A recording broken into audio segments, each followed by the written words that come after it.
CA? Mostar? Excellent. Greek? Excellent.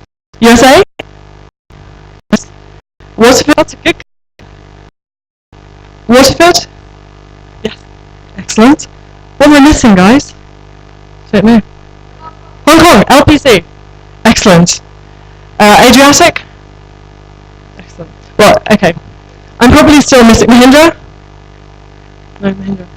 Okay, well, we've got a pretty good spread here today, I think. And so I think that you guys can all vouch for the fact that, you know, it doesn't matter which UWC you go to necessarily, but that it's kind of, when you bump into someone who's been to a UWC, you recognize something and you immediately kind of get along or click with that person. And I think that that's something that, you know, already exists and that we want to kind of really build upon at international level. So that's where kind of implementing this extra sense of belonging and us supporting you in feeling an extra sense of belonging to the wider UWC movement comes in. And our aim is to really kind of make UWC a kind of a lifelong experience, really. So there's so much emphasis while you're at UWC on this kind of the new-year experience within that.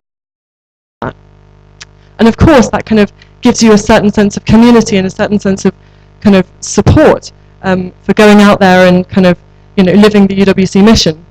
But I think it's also important to think about what happens afterwards, and that you don't necessarily gain all of the tools that you need from your UWC experience. In fact, you know, it's very difficult when you're very young to do that, and that, you know, in a wider sense, it can be hard when you're faced with the real world and real world problems and having to kind of implement the UWC mission in spite of those.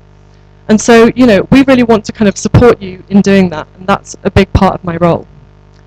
And so the first thing that I've implemented, or that we've implemented at international level, is this Global UWC Day. And this day is really a chance to kind of, for the whole movement, so that's, you know, alumni, schools and colleges, national committees, to come together and to celebrate UWC. And so the tagline for this day is live, act, create impact. I'm very proud of it, I came up with it myself. And so it's basically an opportunity for you to kind of revisit those, something, you know, it doesn't have to be something big, it could be something very small, but that kind of supports the mission and, you know, and that kind of shows your allegiance to UWC. And so this year, it's the first year that we've run this initiative, and it's been pretty successful, I have to say. We've been so impressed by the number of events and initiatives that are being organised around the world. We have events. We're having a very similar event taking place today in New York, where alumni are kind of gathering and talking about impact and careers and all this kind of thing. We're having the Jamaican National Committee are doing a beach cleanup. The Hong Kong Alumni Association are doing this art installation in the middle of Hong Kong and publicising UWC there. So that's fantastic. And so we've got around 60 events happening globally, so that's really impressive. And so today's event, the flagship event for the day, we will be taking you back to UWC for a day, but kind of taking you back in a different way. So getting you to think about what you're doing now and how you can still apply the UWC values in the real world context. And we'll be discussing the challenges of that. And we've got some fantastic speakers who are going to be talking about their journeys after UWC and kind of what they're currently doing. And we're also going to be looking at kind of ways that you can contribute to UWC, being based in London, and looking at kind of practical ways that you can kind of give back. So yeah, so it's basically a fantastic lineup. I hope that you have a really kind of fun, inspiring, informative day. We're going to have, just to take you through very quickly, we're going to have our first session, and that will be followed by lunch. Then we're going to come back here for another kind of plenary type session, and then we're going to split into different workshops, and then we're going to have a coffee break, and then we're going to have a kind of a final brainstorming village meeting, we're calling it, session, and then followed by a Saturday night lecture, and then we're all going to go to the pub, basically. So it should be a lot of fun. A couple of like housekeeping things. Okay. And there is a digit you can reach by going behind the bar if it's during a speaker session, and yeah, if you don't want to disrupt. Wi-Fi, there is Wi-Fi here, and there are signs with the Wi-Fi password. What is the Wi-Fi password? Behind me. Blossom. Something Blossom. N1 Blossom. N1 Orange Blossom.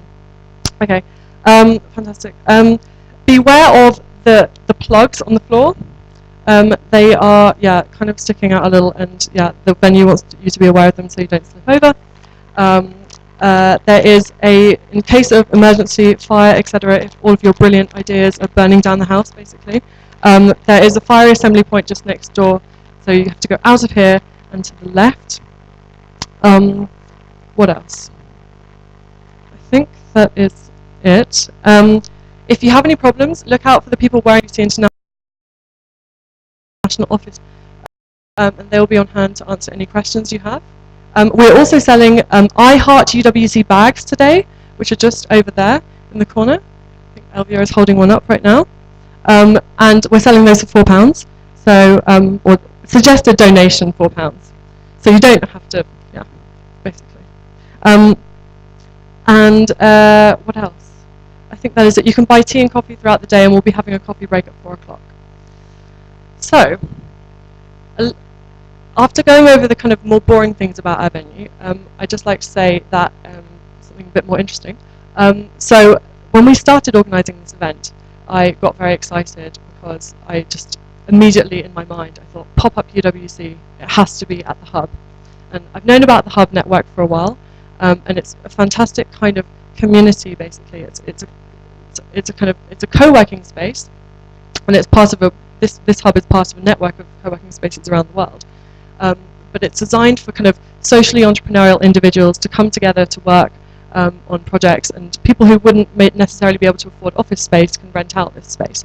But it's also a fantastic community, and it kind of the Hub organises a whole range of events and activities here for its members. And so in that sense, it's very similar to UWC in that there is this strong sense of community and community of change makers, people who want to to do something positive for the world. And so therefore, it is no coincidence that the Hub was founded by a UWC AC alum, and he's called Jonathan, and we're very happy to have him here today. And Jonathan's going to say just a few words about the Hub and about his journey after UWC. Thanks, everyone.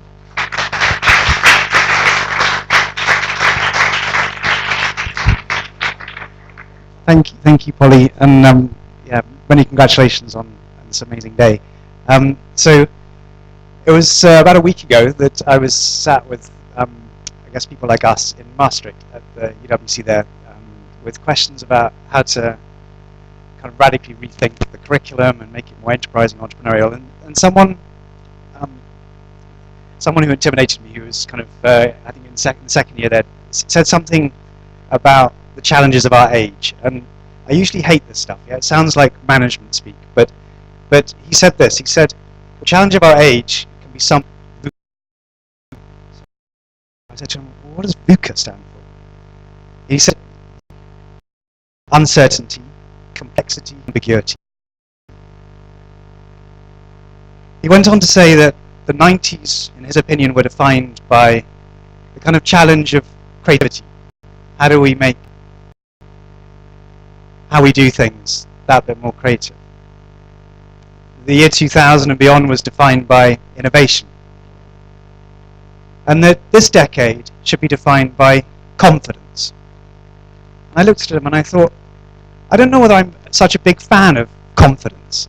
I kind of associate it with sort of alpha male kind of leadership and stuff. And in particular, it reminded me of this video that I saw on the web. A guy that I'd come to with confidence. So can I just, someone that maybe, I don't know, his confidence for you,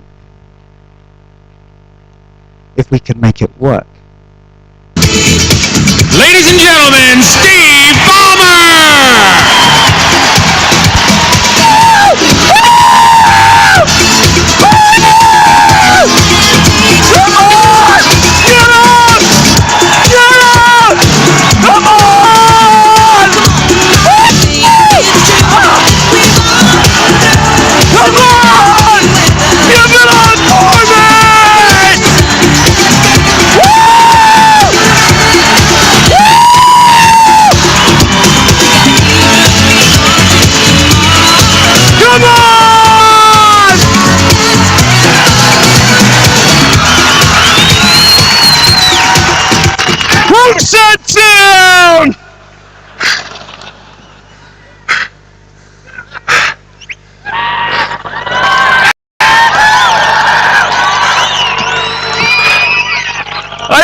words for you.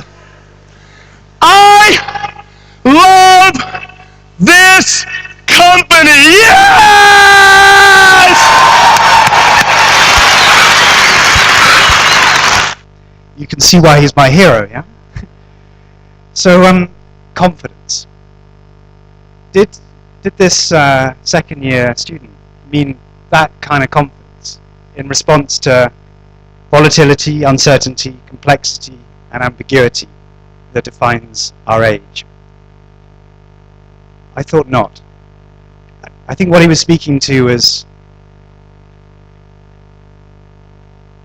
a kind of radical, critical, vital challenge of rethinking, of reimagining, of remaking, pretty much all established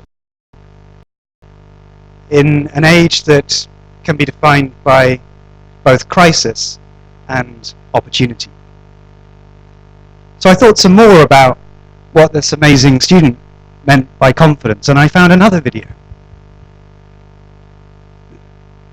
This is a bit of an unlikely place to find confidence, but here's a guy in a field that summed it up for me. If you've learned a lot about leadership and making a movement, then let's watch a movement finish in some. Of course, a leader needs the guts to stand alone and look ridiculous. But what he's doing is so simple, it's almost instructional. This is key. You must be easy to follow. Now here comes the first follow publicly. Shows everyone else how to follow. Notice how the leader embraces him as an equal. So it's not about the leader anymore. It's about them, plural, calling to his.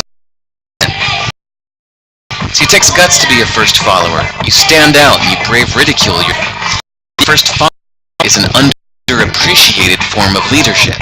The first follower trends to a leader. The leader is flint.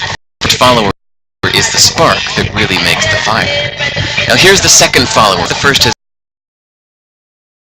now it's not. The crowd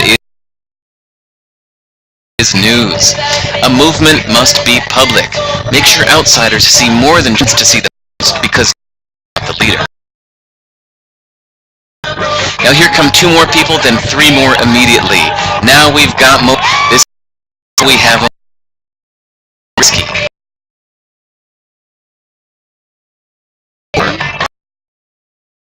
Stand out. Won't be really part of the crowd if they hurt. And over the next minute you'll see the rest who prefer to stay part of the crowd because eventually they'd be ridiculed for. And ladies and gentlemen, that's how a movement. So let's recap. If you are a version of the shirtless owner, nurture equal, not you. Hello. But the biggest, did you catch it? Leadership over growth. Yes, it started with the shirtless guy, and he'll get all the credit. But you saw into a leader. There's no movement without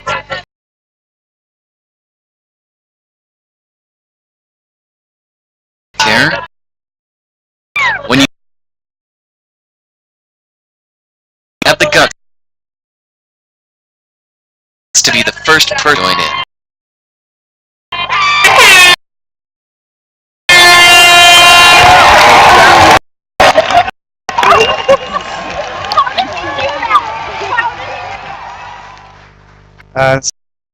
So maybe that's confidence. And I promised Polly that I'd say just kind of a couple of things about this place and about this thing called the Hub. And in a funny kind of way, it was an experiment, not really an intentional one in building a movement. Not very far from here, maybe less than a mile up the road, is a derelict building. And on the top floor, the roof leaks. And when we found it, it was covered in pigeon poo. But we found it with an intention to create a home, not dissimilar from those amazing 2 years that we enjoyed, but a home for people with ideas. Because There's absolutely no shortage of ideas in the world, amazing ideas that can make things so much better. But there's a massive crisis, or so we felt, in actually the journey to turn ideas into reality. A crisis of access to the people, the knowledge, the capital, the markets, the community, that actually allows people to move from conception to implementation, from idea to reality. Everyone thought we were crazy. The banks refused to talk to us, but we managed to cobble together a little bit of money and persuaded 100 people that we really admired to come and help us make it happen. So we cleaned the pigeon poo, we carried up cardboard that we'd found to make the furniture, we put a bed in one corner, a boardroom in the other, some Japanese seating looking out over London, and some strange tables in odd shapes. And the 100 people that we really admired, all with sort of fledgling, fragile little ideas they wanted to start, joined. And then their friends joined, people they admired. Before too long, hundreds of people were hanging out in this place, making change happen. And then from around the world, phone calls kept coming, from Buenos Aires, from Bogota, from New York, from Tokyo, from people a bit like us that wanted a place they could call home too. And so over the last 5 years, every month somewhere in the world, another one of these hubs gets born. And now there's 45 hubs in capital cities across 5 continents, with people doing extraordinary things. And I'd just like to finish with a story about 2 of those people. It was maybe year 3 of this crazy adventure, and a phone call had come in from Israel. Now, the list of people who wanted to open hubs in the world was now at something like 1,000 or something, and however much we wanted to, we couldn't take these things too seriously because we still had to find a way to clean the toilets and send invoices and make the first hub work. But this phone call was a bit different, because an hour later it was followed by another phone call from Palestine. So a friend of mine who'd started the hub in Rotterdam, she's Israeli, the 2 of us decided to get on a plane later that week and go and find out whether we really could start a hub in Israel and in Palestine. The silly people that we were, we hadn't really been watching the news, we'd been too busy trying to run the startup business. But it was at the moment when the Israeli army had lost its nerve and sent in the fighter jets. So we arrived in Sderot, this little town, Israeli, just on the border with Palestine. It's on a hill. You can look down on this tiny, tiny strip of land called Gaza. And there we were with the first guy that had phoned up. And he was a remarkable individual. He was he was a kind of techie. He builds websites. But in the weeks of the violence and fighter jets that had been going over the top of his head and bombing this tiny strip of land, he decided he wanted to tell stories about life in Sderot. Because he too was under attack from the homemade bombs that were coming from Gaza. And we stood on this hill and we could see these rather pathetic rockets, most of which wouldn't get anywhere close to us, trying to land. But he wanted to tell the world a different story. So he started a website. He couldn't call himself by his real name, so he called himself Hope Man. So Hope Man started writing about life in Sderot, under attack from these homemade bombs coming from Gaza. But someone just like him, another techie, he also builds websites, just a few hundred yards down the mountain in Gaza, spotted the website and said, I think I'm going to do the same, because the world needs to know our story too. He didn't use his real name, he called himself Peaceman. And so Hope Man and Peaceman started blogging together eventually, telling stories about life under attack. And when the US media got sick of seeing the images of fighter jets going in, they turned their attention to this blog called Hope Man and Peaceman. And all the Americans watching the CNN coverage got in touch with Hope Man and Peaceman and said, look guys, you've got to meet, for goodness sake. Maybe you're the answer to this crisis. But of course they couldn't. They couldn't meet because Gaza is separated from Israel by a huge, ugly, horrible wall. There's only one little problem with the wall, though. Just before it could be finished, this extraordinary guy who ran a hotel called Everest, also on this little mountain that we stood on, had a bright idea. So we went to stay with him. Unfortunately, the hotel had 50 rooms. We were the only 2 people staying there. But he was determined to try and keep his business alive. He was Israeli, but he didn't want this wall to be finished because half his business comes from Palestine. And so one morning he wakes up and sees the bulldozers coming to finish the wall that's going to put him fairly and squarely on the Israeli side. So he decides to go to court and asks the judge, "I'd like permission to move to the Palestinian side. You can finish the wall around me, but I want to be on the other side of the fence, even though I'm Israeli." And the judge looked at him rather puzzled and said, "Okay, if you insist, we can finish the wall around you the other way." So he goes back, jubilant, he's won, and the bulldozers the next morning come back and just try and finish off the wall around the other side so he can be on the Palestinian side of the fence. But that morning he wakes up and says, no, hang on, it's going to cut off half my business if I'm on the Palestinian side. So he goes back to court. Says to the judge, "I've changed my mind, I want to be back on the Israeli side." Judge, getting pretty exacerbated, says, "Okay, you can be on the Israeli side, but just let us finish the wall." So they go back, the bulldozers and the builders, to finish the wall. But the next day, of course, he's woken up again, and he's changed his mind. CNN picks up on the story, and Hillary Clinton begins to realize that maybe there's something else going on with this little game. Maybe this guy doesn't want to be on either side of the fence. Maybe the hotel could be the fence, and this could be no man's land. So that's exactly what this guy that ran Everest Hotel managed to achieve. He managed to get the wall to start and stop on either side of his hotel. So we went there, and we told him about Hope Man and Peace Man, and we asked whether he would host a little pop-up hub, just for the weekend, so the Hope Man and Peace Man could get together. He agreed, and Hope Man and Peace Man issued invitations to all their friends. They can come too. And so the weekend came, 50 Palestinians, 50 Israelis. For at least the first day, it was the anger, the torment, the tears of the lived experience that these two had been, and their friends had been under. But by day 2, the conversation was turning to actually what could we do together? Could we maybe invent a kind of enterprising way for us to actually become friends, become interdependent? Sounds small maybe, but in Gaza and Palestine, there's the world's most amazing olive trees. But the olive oil can't get out because of the wall. So the two parties and their friends, Israelis and Palestinians, decided to get together to start a little business, helping olive oil from Gaza and from Palestine get into European markets.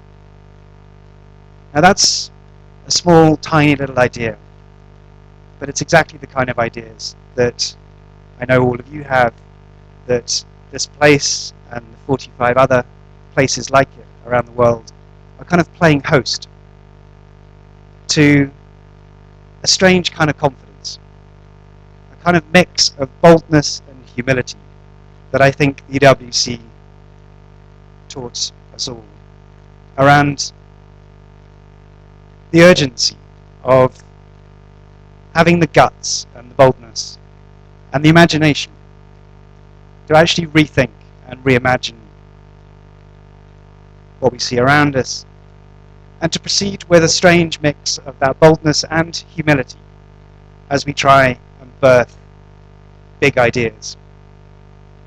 And I think there was something about the not knowing as we opened the doors on that first derelict space up the road, of having been told countless times by our parents, by the bank managers, that we were crazy. We could never make a business model work, charging people £10 a month to come and hang out in a place like this to start businesses that were going to change the world. But something clicked for people like us around the world, and now there's 45 of them, and maybe there'll be thousands one day, hubs on every street corner, just like there are schools and hospitals and other kind of pillars of society. So I've spoken too much, I'm going to shut up. Thank you for being here. I'm really looking forward to meeting many Thank you very much.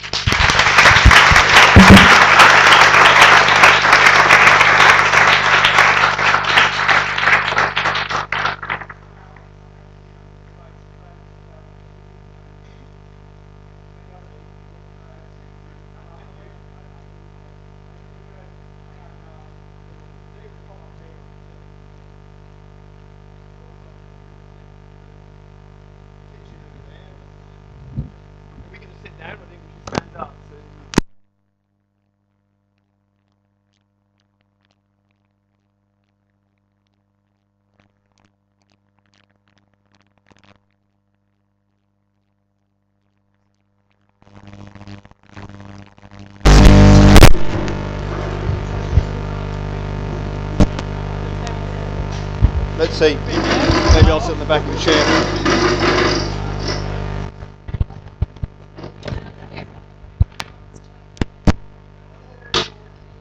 Do grab a seat if you want. Yeah.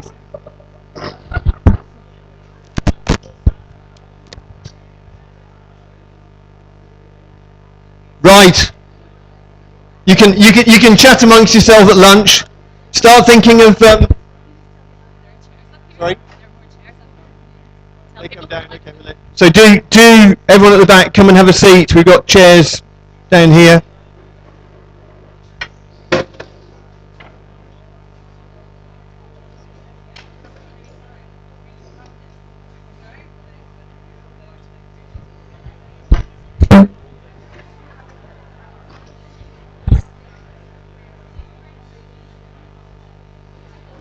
Already like a day room, isn't it? It's not a chance to look at it where it's in edgeways. Yeah, well, you can say that.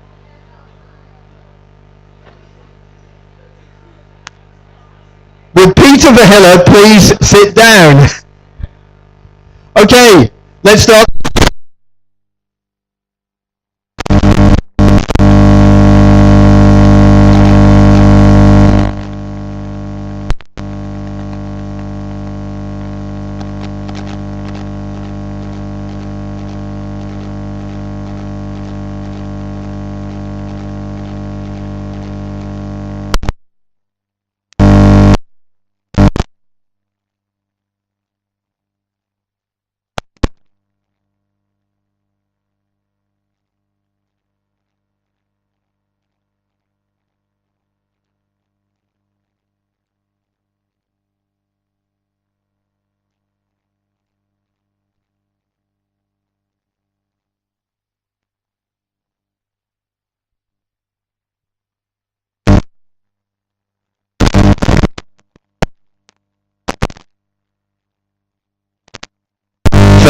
Followed our journeys, our work and life journeys since UWC, and a few thoughts on those the ideals and how we're still aspiring to them, and are we really living up to them? I'm going to start by asking you guys a question. We had this chatting in the bar earlier. Why are we here? I woke up this morning. I thought, am I going to this event because I'm really still absolutely passionate about the UWC ideals? Or am I going because I'm feeling a bit guilty that I haven't quite done all the things I thought I'd do? Or am I going because actually it's going to be a great networking opportunity and I can perhaps get a better job out of it? So hands up. Who's here just to get a better job?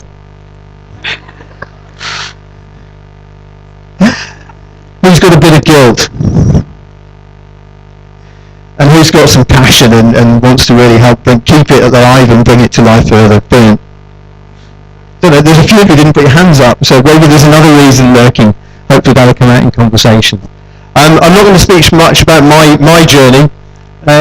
Sorry. I'm not going to speak much about my journey. I think Jonathan it was almost there. Has everyone seen those two videos? A lot recently. Is it just me? Or is it anyone else seen a lot of those videos? I used to work with Steve Barmer, and I guess the most dramatic phase in my personal journey was he's a fantastic guy. It's very interesting when you're sitting knee to knee with him in the back of a van trying to brief him about his next press meeting, and he's got very, very clear ideas about what he's going to say, And you know that the world's going to change when he says it, but unfortunately, however good you are, you can't change his mind. And I guess my personal values are, I feel, very much about trying to drive change and do things better. That's why I love UWC. But I realised that I didn't have perhaps the power and influence to influence a guy like him. So when I really looked inside myself and looked at my own personality and thought about how am I going to influence, it was much more about enabling. Perhaps I wasn't the second guy.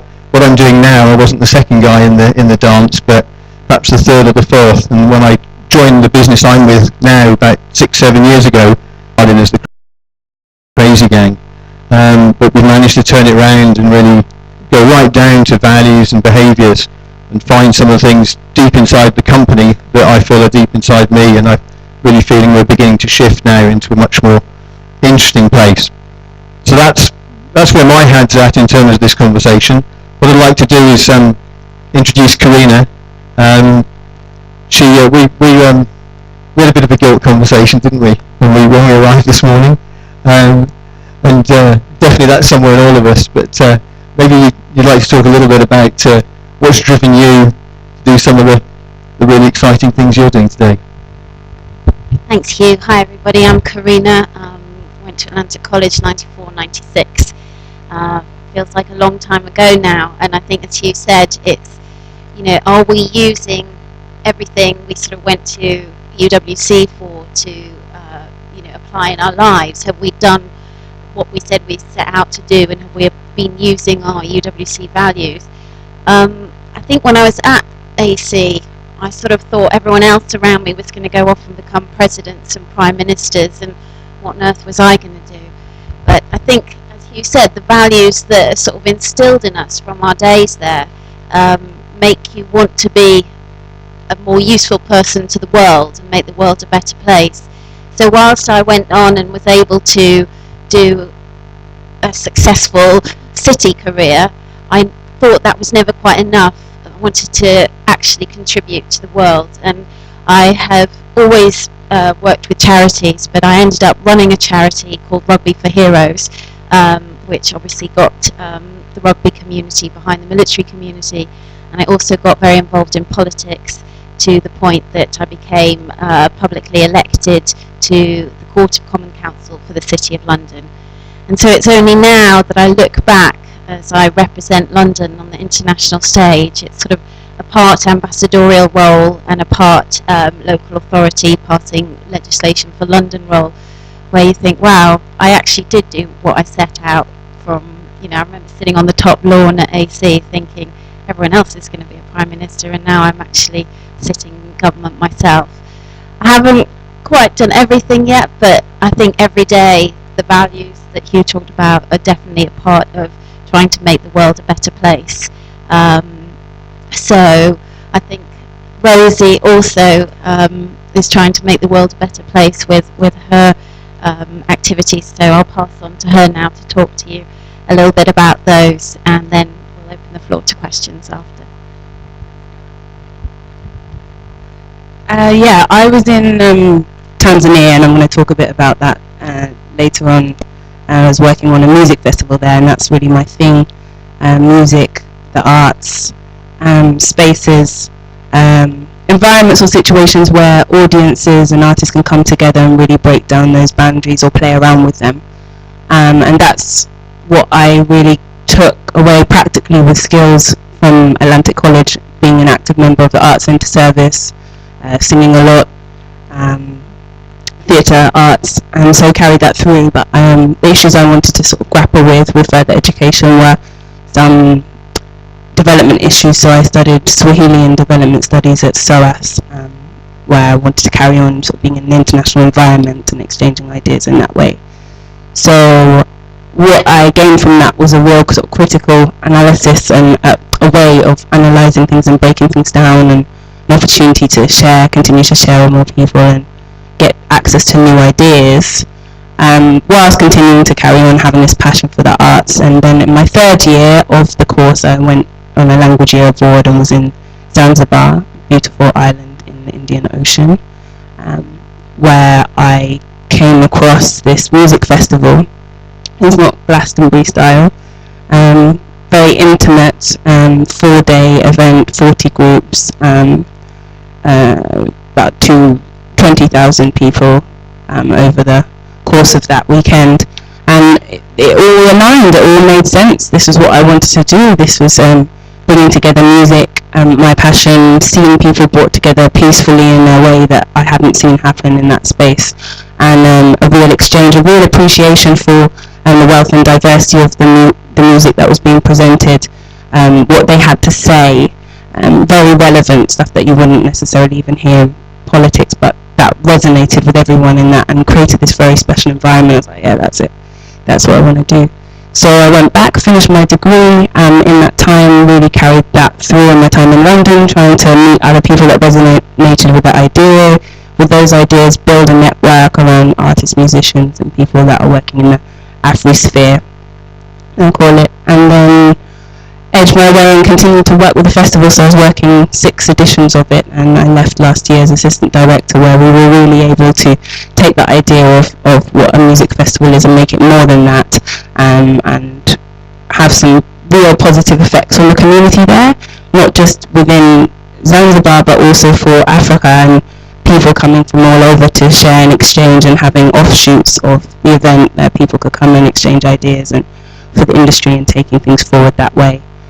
For music on the continent and positive social change. So yeah, I'm still on my journey of finding the next big step. I'm freelancing at the moment, based in Brighton, and with the creative industries it's not really a very neat career path, but I guess a lot of you will relate to that as well, just in what you're trying to do. So yeah, I'm really looking forward to the next challenges and the next steps. And I'm going to introduce to Sarah, who's been doing a lot of work with working with communities as well in eradicating poverty.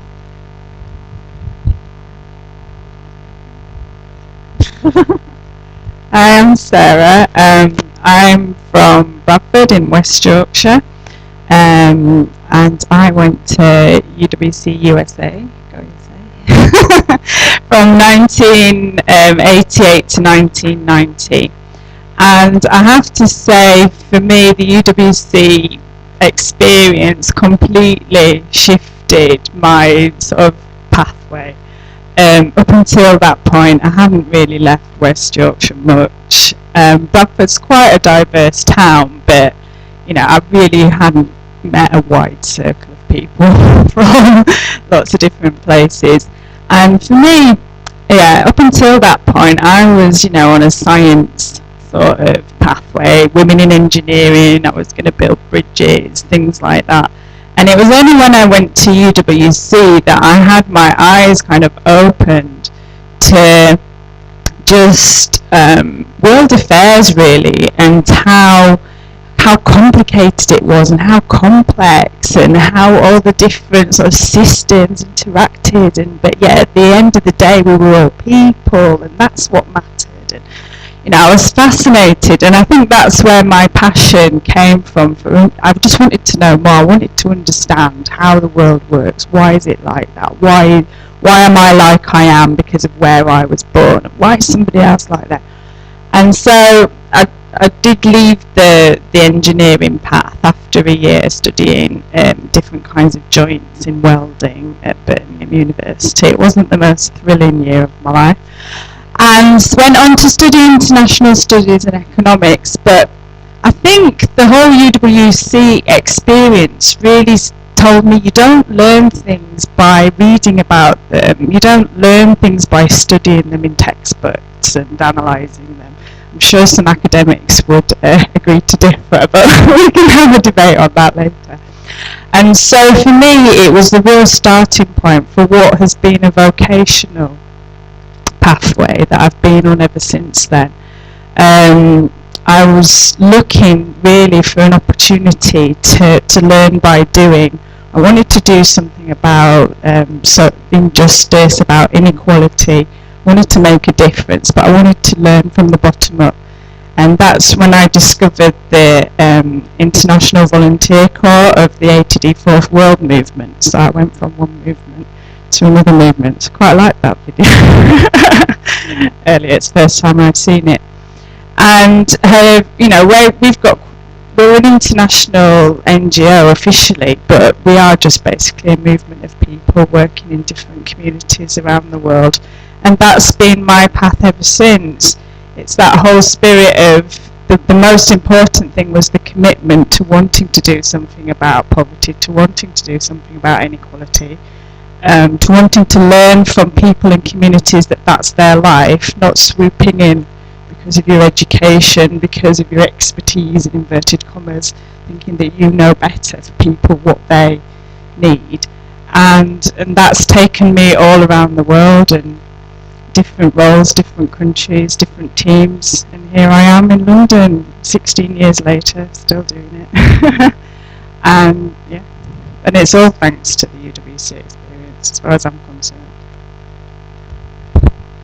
Brilliant. The story. We can carry on. Has anyone got a burning question that they'd like to ask either one or all of us from the floor? I can. The one that always gets me wondering is, so we've got great stories, but what have we actually, in terms of the way we work and the way we go about doing the things we do, is there any what's the one thing above all, if you can think of one, that you do because of the UWC values? When you're sitting in a meeting, or when you're going to work, or when you maybe you change the way you actually work, what's driven you to make a change in your life or the way you work? Jonathan's looking at me like he's got an answer. I think it's something about searching out diversity. So how unlikely, that we used to share dorms with, or in my case, a guy that had escaped the Rwandan conflict with the most horrendous injuries to his back, guy from Oman, the amazing diversity and what was possible to glean in the way of insight and to kind of imagine together has been, I think, the bedrock of the hub idea, in some ways bringing unlikely allies together, and I think that is the challenge of this age, of how do we learn to talk and discover and dream and build new realities, but across all the boundaries that usually get in the way.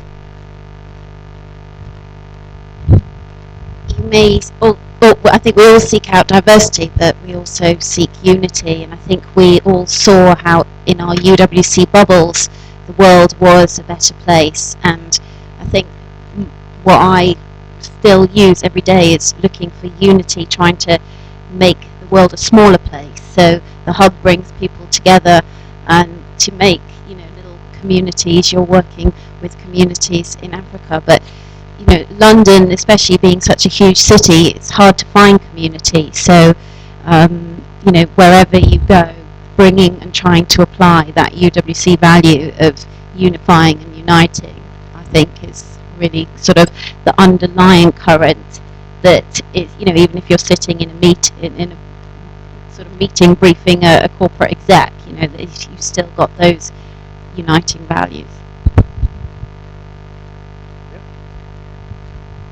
I think for me, one of the main things was seeing people for who they are, just people like you, and I mean that's served me ever since, really. It helps you break down stereotypes and judgments that you might have about meeting somebody. I mean, if you've been in that environment for 2 years and met people from all sorts of different backgrounds, different countries, different religions, and you can see beyond that to see the person in front of you.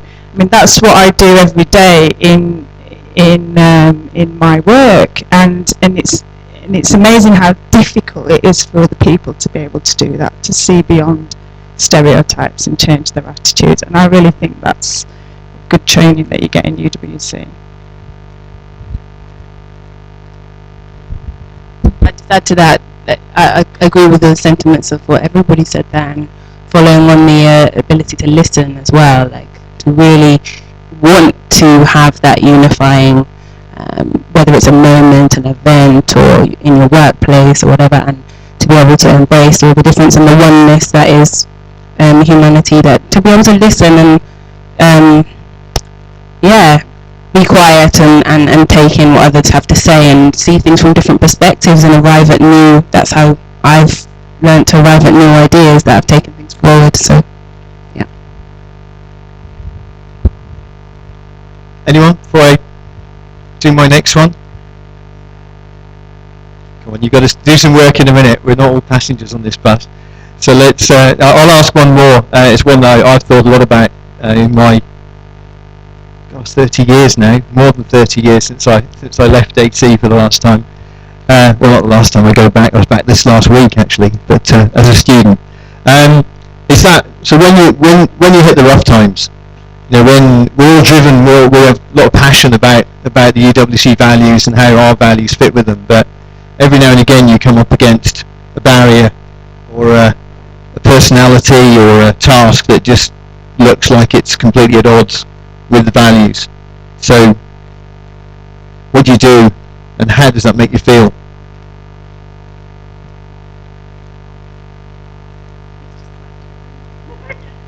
So to throw it back at me. Okay. Anyone else? Trying to think of a good example without repeating the stuff I said earlier on. I think for me values are about really just it's a check in terms of, you know, what you stand for, what goes to the heart of what you do, and I guess your personality is always slightly either with it or in conflict with it. For me, if you don't challenge the values, challenge yourself in relation to those values, and make decisions that you know that you can be comfortable with, then you begin to drift. And I guess I certainly felt in my situation when I was working at Microsoft, I was beginning to get frustrated because I just felt I couldn't change that organisation. It's got a huge potential. It's doing amazing things. We were talking earlier on about a really great friend of mine who's a software developer at Microsoft, and he's having a fantastic career there. But doing my role, I actually sat down with one of the business coaches they have there and talked it all through, and he just said, look, Hugh, you're just not a Microsoft person. You're trying to change things in a way that Microsoft can't cope with, and that just won't happen. And then so I basically decided it was time to try and influence where I could and do something different. And then the opportunity, so in a work context, the opportunity I have at the moment came along, and I was able to step into a role where I can influence in the way that I want to. I can do things within context, within the work environment and beyond, that really I feel help to change the business. I was so excited yesterday. I was at we have a group of management or trainees, apprentices we call them, and we were going through their training program and completing their training program yesterday, and we went through an evaluation process with them. And we only have, once you're through the program, you pass, you get a merit or a distinction. And I was doing an evaluation with one of the engineers who's a really tough guy, and he's been brought up in a tough school of management. And we finished an evaluation for one of the women who was going through the program, and at the end of it he just slumped in his chair and he said, we were crap. I said, why is that? And he said, well, we're only going to give her a pass, aren't we? So not only do we know, both of us, that we're only going to pass her, but we haven't managed to help her change what she needs to change in order to be really successful in the world we're operating in. For me, that's fantastic, because we're in it together, we're challenging, we're changing things. So I guess for me, I've made that move. I'm in a much more comfortable place, and I think it sits very well with my values, and I believe that the values of integrity, of diversity, and the UWC values too. So that's my personal view on that one.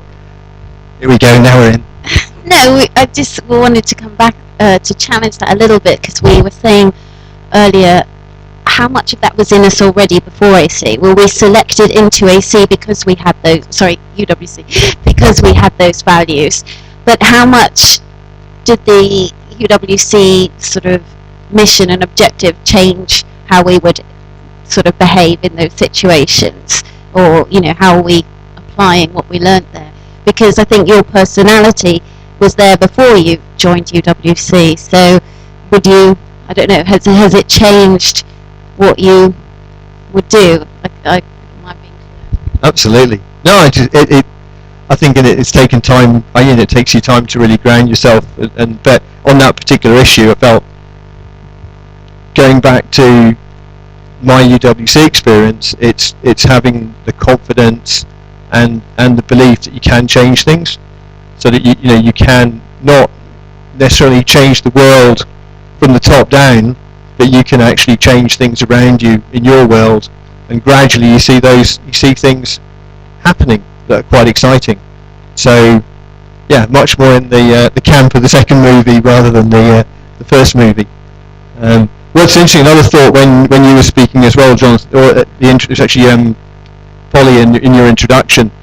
I've worked with this a woman who's in a consultancy that works with our business for the last 5 years, and for the first 2 or 3 years we just had a really great relationship. She would challenge me, she would drive me to think differently, she would, we just had a really good working relationship, but we never had anything to do with each other beyond the work environment. And then one day we were working quite late in the evening on a big press statement the company was going to make, and she just said to me, when we finish with this, what are you going to do for the weekend? I said, I'm going to this amazing party it's a reunion of my old school, and I'm going to Italy, and there's a group of us been, there of 20, and she started looking a bit strange, and I said, yeah, look, I've got my school flag. I got in touch with the UWC office and borrowed a UWC flag to take and fly from the house where we were all meeting up, so everyone could see we were there. And as I pulled the flag out, she just looked at me and said, Jesus, that's my old school flag. And we'd been working with each other for 3 years before we realised we were both UWC alumni. She was with you in Montezuma. And the thought there is, so we had very similar values, and then there's something, once we realised and we had the confidence that we actually had that experience together, things changed completely. She's been involved, I've been helping with Peter set up the UWC forum, and she got straight involved in that and has worked in the background to help things there. So the thought there is, what was the difference? So the UWC values were there, but what was the difference between not knowing that we shared those values and knowing we shared the values, and the decisions we took? Leave you that thought. Got a question? Yes.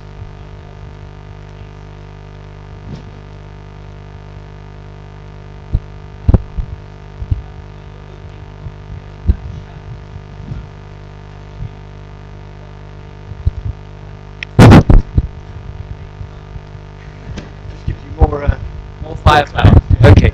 So just to tie together your opening remarks about why are we here? Is it to get a better job?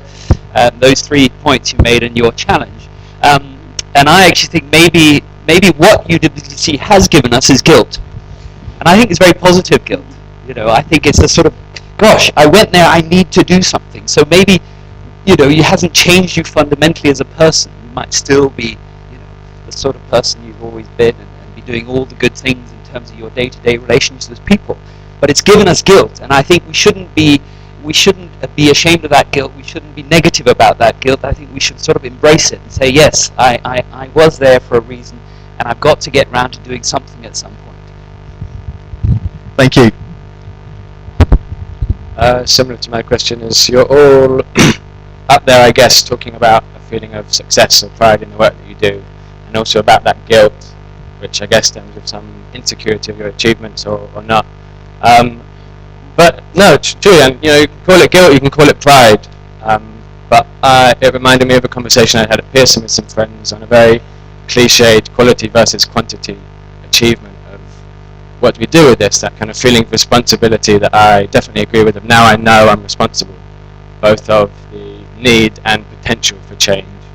And some people were saying, I just want to be a great parent. And some were saying, no, you've been given all these tools, all this time, all this money. You've got to do something more. And someone's going, yeah, I want to start this business. I want to be a president. I want to whatever. I just wanted to ask you how you measured that, how you measured success. What feelings you had to kind of neutralize that guilt or to feel that pride. Because I do feel in myself a responsibility to be some agent of positive social change in some revolutionary way. And I say revolutionary quite actively, given the urgency that I associate with the need for those kinds of changes. And I just wanted to ask you what that threshold level was in terms of feeling fulfilled in some sense.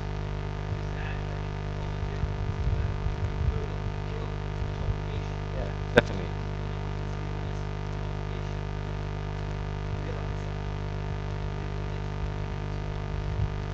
Great thoughts. Yeah, great thoughts. Responses, Sarah? Yeah, and I don't want to give the impression that just because I'm a grassroots volunteer and going around the world fighting poverty, that I don't have guilt and that I think I'm all that. And no, because I met somebody else at one of the reunions who had gone to work to Ethiopia to work for Save the Children. And you just have another kind of guilt then. You have a kind of guilt that like everybody thinks that, we're the only ones like living the mission, and it's just not true, we're the same as everyone, and everyone has a part to play, whatever they're doing, everyone has to follow what they're good at, what they believe in, what makes them passionate, and everybody's different. And that's, the UWC experience, it embraces that, the diversity, not just of nationalities, but of types of people. And I think that I would totally agree with that whole responsibility thing, that sometimes I feel it like a huge weight on my shoulders, like, God, I wish I didn't feel so responsible for the state of the world today. I wish I could just, have a nice job and a nice car and a nice house and a nice garden, and wouldn't that be lovely? And I wouldn't have to worry. We all carry it around, but I think it is intrinsic to maybe who we are and why we were selected for this experience in the first place. Yeah, I like your question. That's really important. How do we evaluate our success? How do we evaluate ourselves and what we think is important? And that's incredibly personal. It's about integrity. And I think you know what that feels like when it's aligning, and you know that given your circumstances, this is what you're meant to be doing. And that's momentary, and it's about coming back to that regularly and keeping yourself in check. Like, you critically analyze the problems of the world, you've got to critically analyze where you're at and what you're doing, and that comes from a feeling of knowing, that's the thing that we take from the experience, this bank of amazing memories of knowing what it feels like when things are making sense and you're together with people in an idea that resonates. And that's what I think my work's about. And I'm a mother, and that occupies a lot of my time, and yeah, you see what other people are doing and you're like, that's not helpful. Guilt is not a helpful emotion. Like, I don't feel guilty, because I feel that what I try to do with my life is to keep coming back to that place of of practicing integrity and doing what you can. And that is that you're not going to save the world, it's just taking care of how you feel, your responsibility to that, and in whatever environment you're in, trying to be positive, be kind, it is that simple, I think, and yeah, I think there's more you can explore in that, but that's my tuppence. You talked about a measure, and I think the word guilt is probably being used sort of quite strongly here, but Rosie said about integrity, that level that you're aligning inside yourself gives you the fulfillment, then, as Rosie said, and so it's, when we talked about the guilt, it was maybe, have we been fulfilled, have we done enough, rather than sort of really strong guilt. Would you agree? Well, it is a debate after all, yes. Have to have something to drive the energy, yes. I think we've got time for one more question. Yeah? Was that?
of rebellion.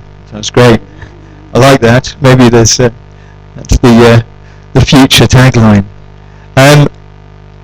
Does anyone want to respond? Or I think that's pretty much it. There's a great time to leave it. Thanks very much, panel. We'll break for lunch, and I'm sure there'll be plenty more questions over lunch. Thank you. Holly?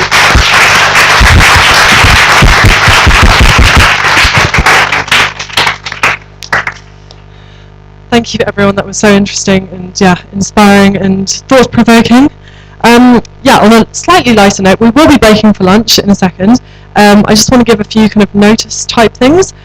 So during lunch, you'll be able to sign up for one of our 5 workshops that we're going to be having this afternoon. That's in our 3 to 4 p.m. slot, and you can see that in your program.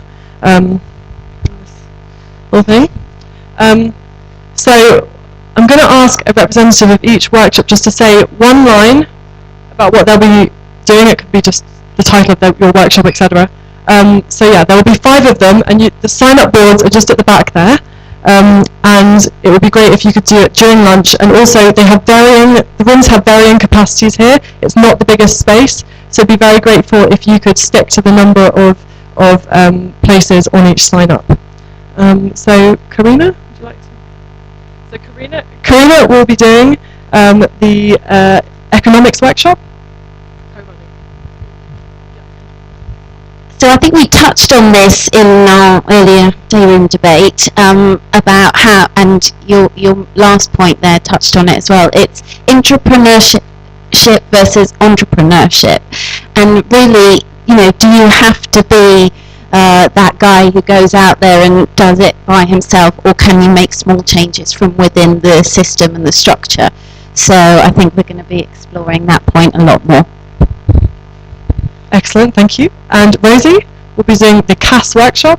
Yeah, on creativity, just it's a chance to come and explore general experiences, but looking at my experience of working in Tanzania and in following something in the arts, how that can have positive effects outside that creative bubble, and to come and explore that.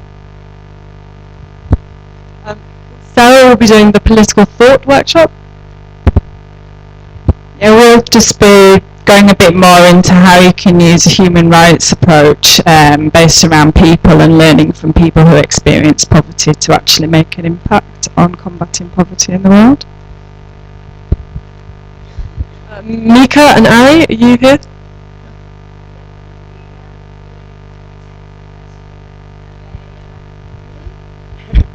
We'll be doing a taster session of a 3-day short course we've been running with UWCs in the last 5 years, mainly based in AC, but we've been doing it in Mahindra and also with the Spanish UWC committee. It is called Critical Engagement, and it's basically recognising the gap and maybe the discrepancy between finishing UWCs and then using what you learn and those ideals that we talked a lot about at UWC and putting them applied into your real life and exploring that through kind of critical thinking. So we're doing a taster session, cramming 3 days into 45 minutes. Sarah or Ernestine? Yes. So we'll be doing a short session on a little bit looking at short courses and how they provide really exciting opportunities to engage in non-formal education and to bring together lots of amazing people who didn't get to go to colleges or didn't want to, and to have a look at how everyone else can organize them as well.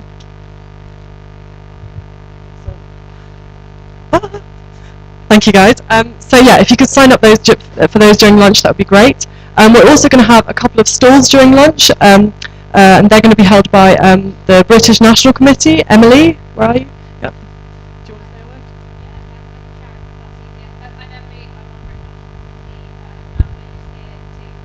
word? Show you what. Do you want me to start again? Okay. To show you what we do, see how you can get involved, and just have a bit of a chat. And we have Charlotte from the UWC Forum.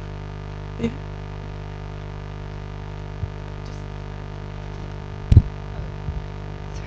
Sorry, I got here a bit late due to some traffic troubles, so we weren't able to connect before.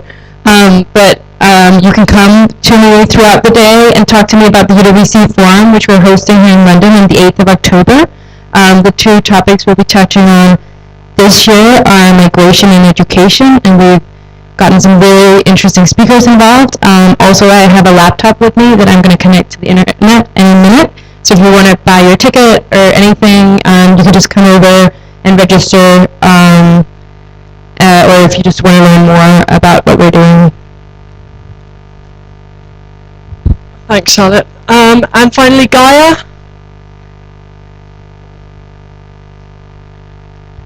Hi guys, I'm here from the Challenge Network. So we're part of the National Citizen Service, which some of you may have heard of, you might not have done. But I'm here to kind of give you a brief overview of what we do. We work with 16-year-olds across the country. And I guess I want to tell you about some opportunities, about how you guys can get involved as well over the summer months. It's really interesting to hear all you guys kind of values and visions. That's my first experience of UWC. It's really great to hear it all. It does sound like hopefully something you guys will be interested in, so please do come and find me to hear more. Thanks. Too much running.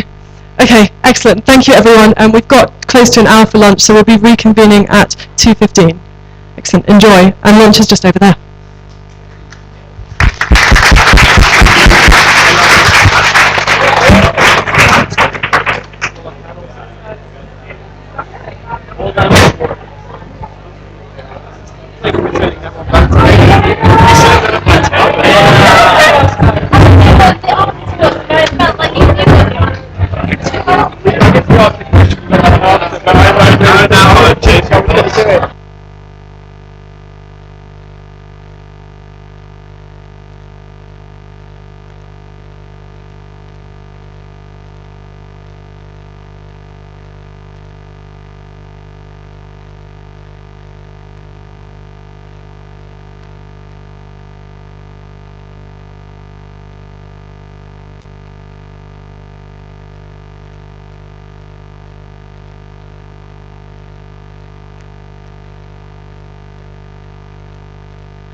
We used to think of memory as a tricky thing, and we were right.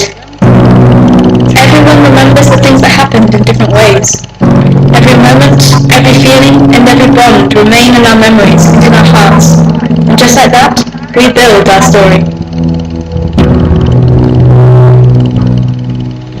After 50 years, I don't know who I'm going to be or what I'm going to think.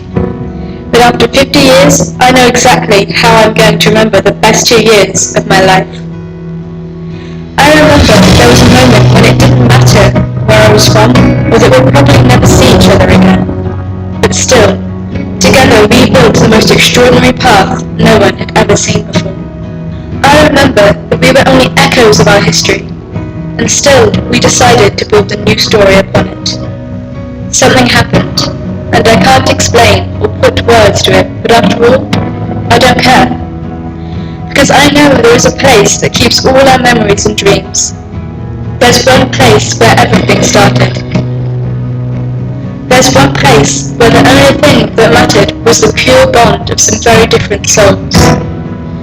And it doesn't matter if after 50 years I don't know where you are, or if you are the same person I once knew.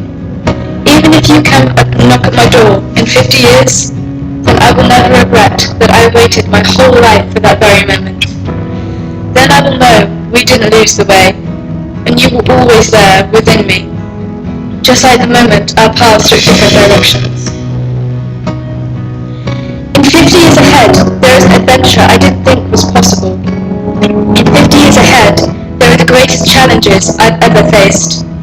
In 50 years, everything will have changed, except the memories of the best time of our lives.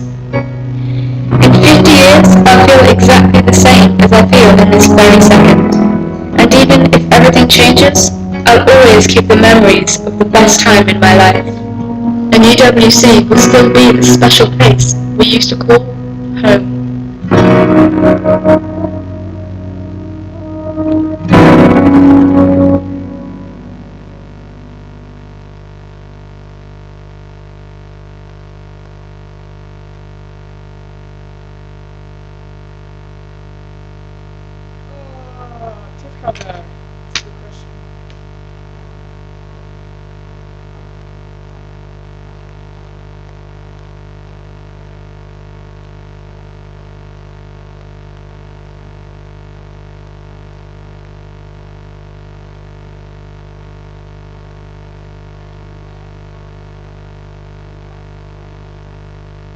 It's a community that includes all, excludes no one, and allows for anybody to be really whoever they want.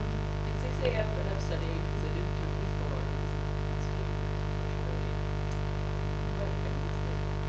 Hello, good morning. Say something wise. Say something wise? Yes. Sky is pretty blue.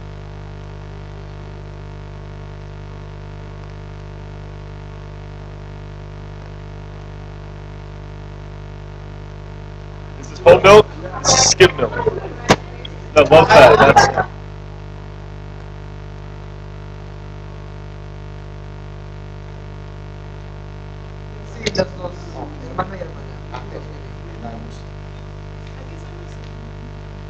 No, como tú Good, multicultural. pero tú cómo lo pones, ¿qué estilo americano o estilo?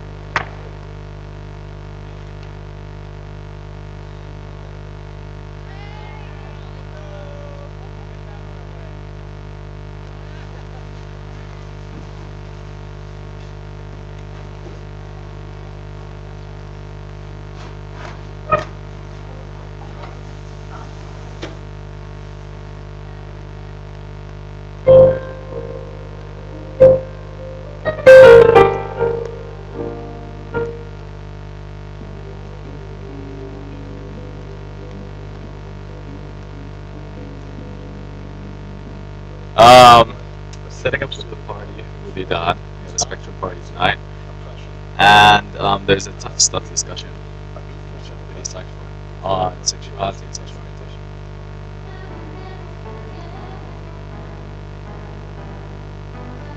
Oh, hey! Woo! Hola, chicas. Hola, Julius.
UWC has prepared me in many, many ways.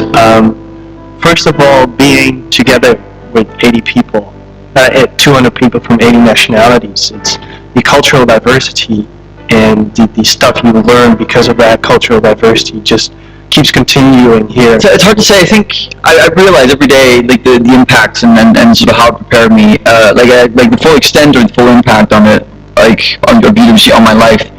I don't think is quite sunken in yet. I don't think I've quite realized the full extent. I had roommates from Sudan and Palestine, and all of a sudden having those conflicts very close, sort of in your everyday life, and not just on TV or on your computer reading the news, was very, very informative to me. And then it helped me realize things that I'd never thought about. Because of UWC, I've become really open to others and really try to bond with fellow students and create a community that's our own and that is very very open to anyone, so very welcoming, and that's what UWC really taught.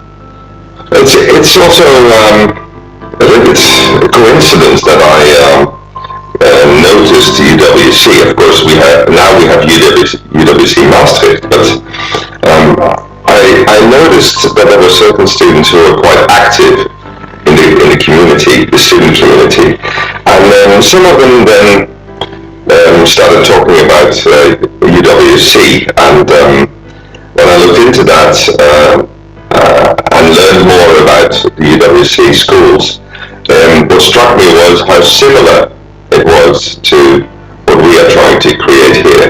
Also, and that should not be a surprise, UWC students are usually because of the IB program, but also because many have been selected before to get into the UWC, seem somewhat better prepared for the challenged program that we have.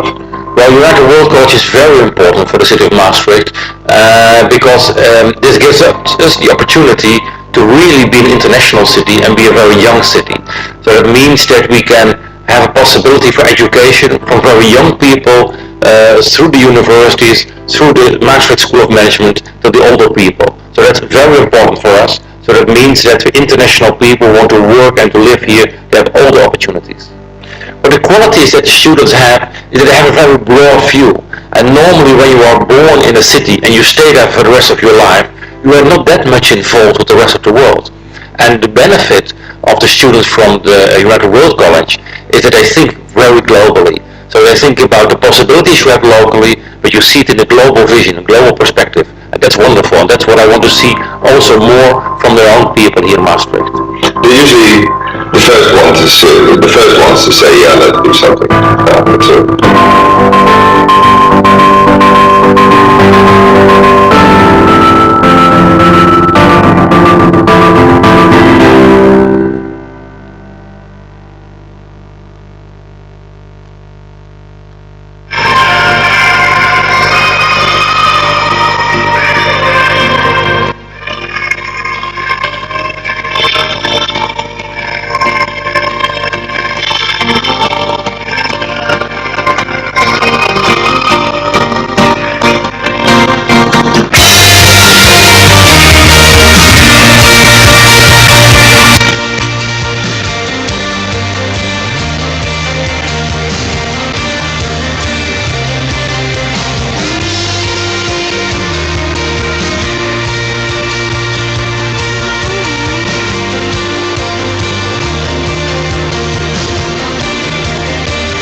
Took a car downtown where the lost boys meet.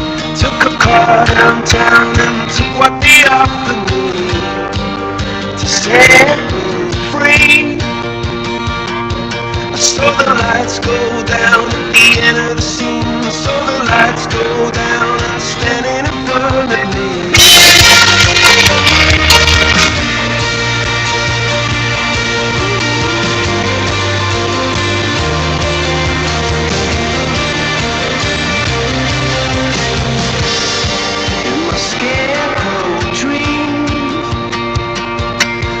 Smash my heart into smithereens. Be a bright red rose compressed in the concrete.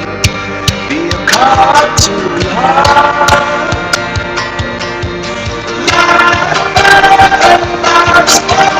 Light, flame in my heart. Run wild, growing in the dark.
I'm Dylan and I'm from Fiji. Hi, I'm Nick. I'm from the United Kingdom. I'm Maisie and I'm from the UK. I'm Mohammed from Jordan. Kira O'Brien from the USA. My name's Shane Gallagher and I'm an American citizen. I'm Asli from Turkey. My name is Robin and I'm from Uruguay. Hi, I'm Anna Ashford and I'm from Great Britain. I'm Samiha from Bangladesh. My dreams for the future. Well, I want to be the president of my country. That is my biggest dream of my life. I can kind of see myself at the moment doing small NGO work. I want to achieve peace in my country. I would like to travel and meet people and meet as many different people as I can. I mean, for me, the 21st century brings sort of this idea of efficiency. I hope that the world will stop us there. Will be a lot more globalized. Pursuit of environmental change really become a rallying point. A turning point for my country where people do better for themselves. Everyone's going to have a voice by the end of this century.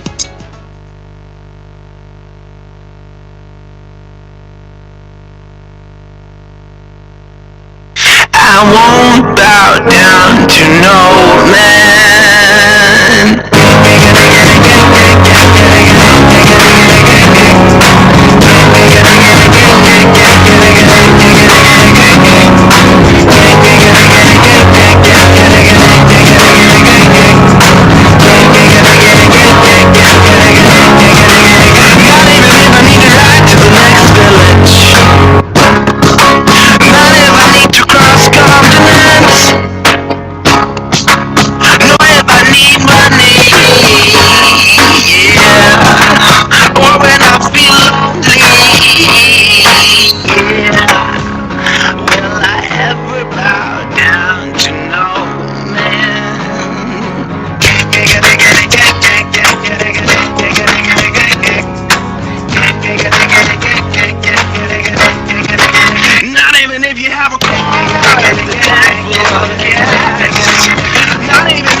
I won't bow down to no man.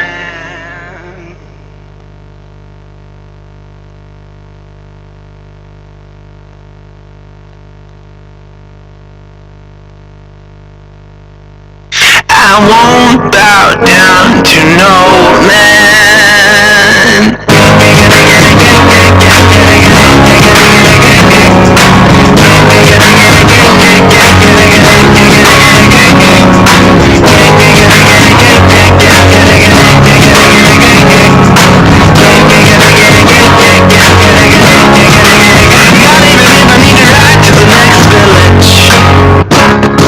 Not